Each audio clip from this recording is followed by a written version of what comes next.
Starting pitchers today, Danny Herron for the A's, John Maine for Baltimore. The A's batting in the second in a scoreless ballgame. Dan Johnson led off with a single, and Mark Ellis was up next. 1-2 to Ellis is a double play ball to short to his left to Hot. A sprawling fields it, throws to second. Farehand Roberts to first, double play. And well done by Baltimore, 6-4-3. And so it looked like the A's might be denied in the second until Hatterberg was the next hitter. Here's the 2-0, and it's ripped to right. If it's fair, it's gone. Headed for Utah Street, and it is gone. And the A's take a 1-0 lead. Number 6 this year for Hatterberg on a 2-0 pitch.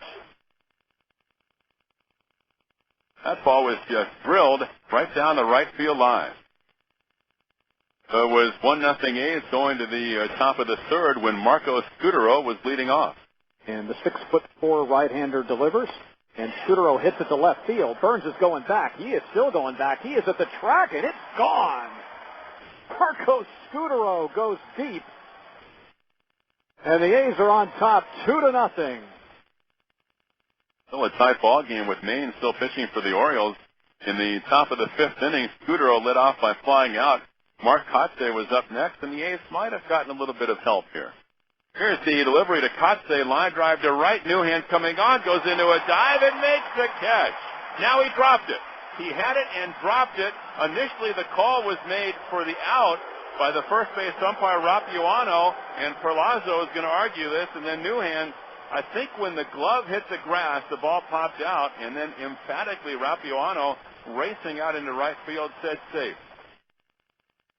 Long argument watching the replay. It looked like Newhand had the ball long enough, and then the ball popped out. The A's might have gotten a break. Meanwhile, Kendall, the next hitter, was hit by a pitch. Chavez popped out. Jay Payton singled, loading the bases for Dan Johnson. And now the 3-0 pitch.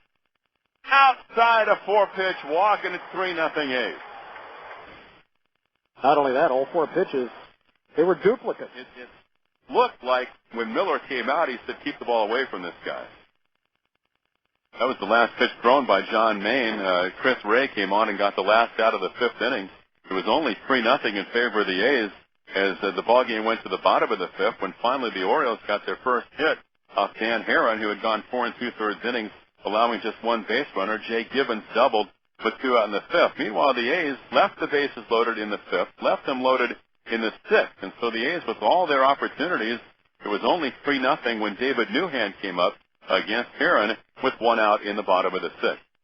And the 3-2 to Newhand is a high fly ball to deep right center field. Swisher going back. He's at the track. He's going to watch, and it's gone, and the Orioles are on the board. David Newhand, a deep shot up into the seats in right center field, and now it's 3-1 Athletic. And the Orioles had a chance to make it closer as after Roberts bounced out, it was Mora's turn. 3-1. It's a drive to left, deep, way back. If it's fair, it's gone. It is gone, and all of a sudden it's 3-2.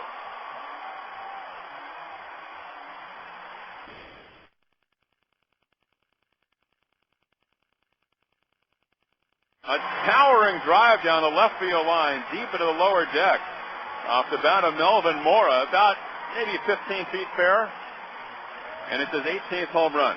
And that ball went all the way to the last row, I believe, of that first section of left field bleachers. That was a shot. So it was 3-2 A's, and the Orioles, though, their pitching got awfully ugly when the A's batted in the seventh inning. Jorge Julio had come on for Baltimore. A leadoff single by Jay Payton. Dan Johnson walked, and then Mark Ellis walked. Exit to Jorge Julio. Entered Tim Burdack to face Scott Hatterberg as the A's had him loaded. He is set again in the full count delivery, and it's low and in. He walked in a run. Well, that's the second time it's happened this afternoon. Dan Johnson walked in a run, walked to the bases loaded in the fifth inning. That was against John Maine, last batter he faced. Now, Hatterberg walks to the bases loaded in the seventh. It's 4-2.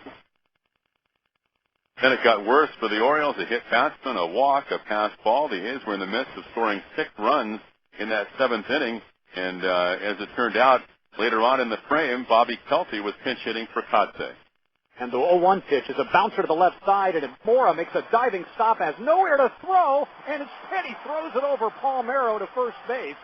2 runs are in, and the other 2 runners move up to second and third. Threw the ball into the stand. Oh, my gosh. Mora made a great play to keep that ball from going into left field for a base hit. Got up. I thought that he realized that he had nowhere to throw the ball, and then made a horribly ill-advised throw to first base. That made it 8-2, then a walk to Chavez and a sac fly by Payton. The A's had their 6-run 7th and a 9-2 lead.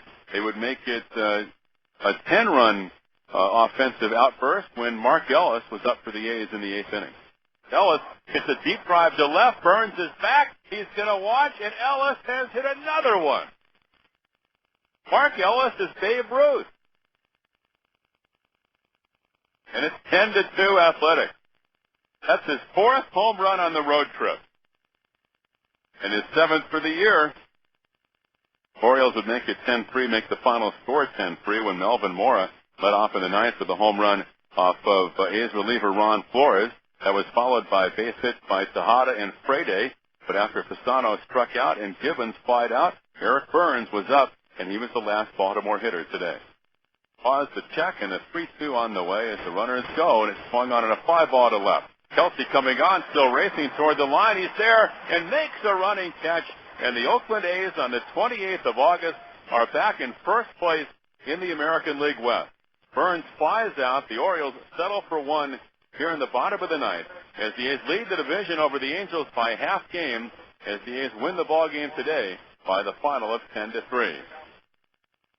Aaron went the first 7 to get the win. Dukeshire worked the 8th. Flores allowing that run in the 9th inning.